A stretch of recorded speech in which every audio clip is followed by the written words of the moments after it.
Welcome to Luca is a Billionaire, where the only thing I invest in is your answers. In this video, I will explain how to set up undeposited funds in QuickBooks Online.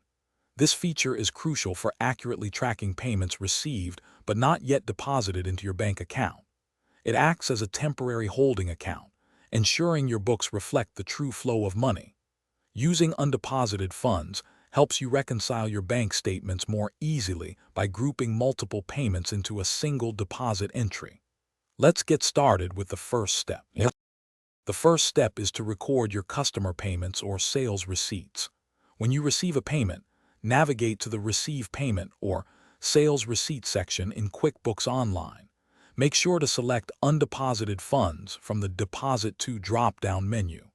This action places the payment into the temporary holding account rather than directly into a bank account. This ensures that your individual payments are tracked before they are combined for a bank deposit. Next, it's time to create your bank deposit. Go to the Plus New button and select Bank Deposit. Here, you will see a list of all payments currently held in your undeposited funds account. Select all the payments you wish to include in this specific bank deposit. Ensure the correct bank account is chosen at the top. This step moves the selected funds from the undeposited funds account into your actual bank account in QuickBooks. Finally, regularly review your undeposited funds account to ensure it's clear. You can check its balance on your balance sheet report.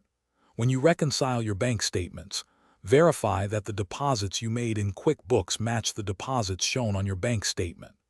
This practice helps maintain accurate financial records and ensures that all your payments are accounted for correctly. Consistent review prevents discrepancies and keeps your books tidy. Thanks for watching and please subscribe. It's the best investment you'll ever make.